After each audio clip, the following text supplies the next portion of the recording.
मेरा नाम कमलेश ईरानी है। ये प्रॉपर्टी चंद्रशेखर गोले जी और उनके वाइफ की है। ये पूना में रहते हैं। He is near about 80। He is unable to come.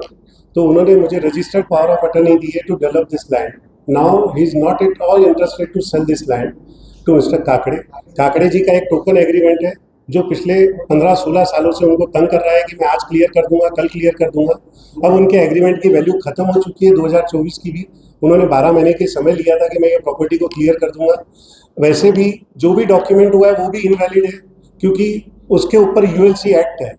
ULC का एक्ट है 20/1। ये सबसे इसमें 13% की कोर्ट फीस भरनी पड़ती है। जो भी रेडी रिकनर की वैल्यू होती है उसका 13% भरने के बाद गवर्नमेंट ये लैंड रिलीज करती है। दिस लैंड इज ऑलरेडी रजिस्टर्ड विद द गवर्नमेंट यूएलसी एक्ट। ये प्रॉपर्टी किसी को बेची नहीं जा सकती। और काकड़े ने ये प्रॉपर्टी बहुत सारे लोगों को भेजी है विच इज इलीगल, और उनके ऊपर कार्रवाई होनी चाहिए और उन गरीब लोगों के पैसे उनको वापस मिलने चाहिए। काकड़े जी के जो भी पैसे हैं जो गोले जी को दिए हुए हैं वो इंटरेस्ट सहित वापस हो जाएंगे और ये वाला एग्रीमेंट खत्म हो जाएगा। ॲग्रीमेंट संपलं हे डिसाईड करणारा कमलेश ईरानी कोण? मला माहिती आहे, दिनांक 1 जानेवारी 2025ला मला माझ्याकडे मेसेजेस आहेत. त्याच्यामध्ये गोळे बोलतात मीटिंगमध्ये, कारण त्या मीटिंगला मी काकडे सगळे होतो. त्याच्यात गोळे बोलतात की as per our discussion Kakade साहेबांना सांगा की 50 लाख रुपये पाठवायला सांगा. त्यानंतर गोळेंनी आपल्या मिसेसचा आधार कार्ड पाठवला की ज्याही गोष्टी तुम्हाला कायदेशीर करायच्या, कारण माझे पक्षकार जे आहेत काकडे साहेब ह्यांच्याकडे त्यांची पावरा बटरणी आहे नोटराईज. त्यानंतर ह्याच्यामध्ये तुम्ही पाहाल तर 50 लाख रुपये पाठवल्यानंतर हे मी तीन खसरे असल्यामुळं 3 खसऱ्याचा विक्रीचा शेत विक्रीचा ड्राफ्ट मी गोळेंना पाठवला. कमलेश ईरानीला याच्यामध्ये काय माहिती आहे? कमलेश ईरानीचं काम आहे फक्त लोकांच्या अशा चांगल्या जागा दिसल्या की तिथे जाणं आणि तिथे शहाणपणा सांगणं. यानं शहाणपणा आम्हाला सांगू नये.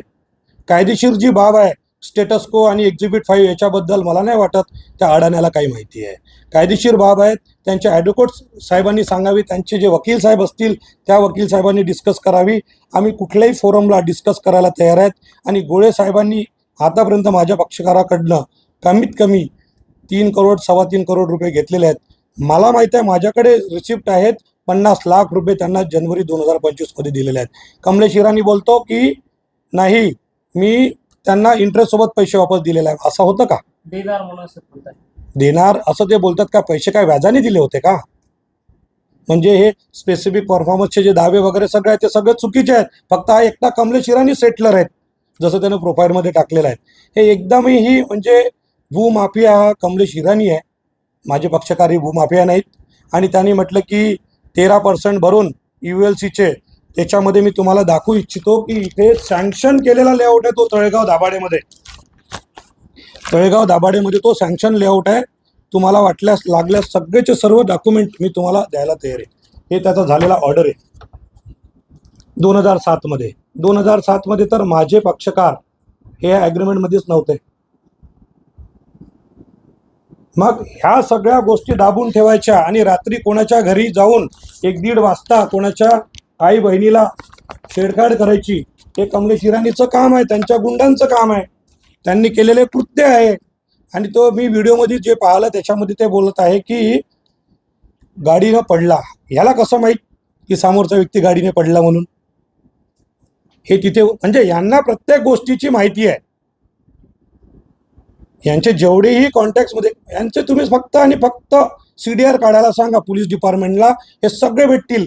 मागच्या तारखेला जेव्हा यांच्यासोबत जो प्रकार झालेला होता बहुतेक मार्च महिन्यामध्ये होता, 10-12 तारीख काही असतील, त्यावेळेस सर्व कोण होते सगळे डॉक्युमेंट्स म्हणण्यापेक्षा फुटेज किंवा त्याच्यापेक्षाही म्हणाल तुम्ही तर फोटोज CDR सगळं काढा की त्या दिवशी पोलीस स्टेशनला कोण होतं. This video is sponsored by Dadaji Hardware.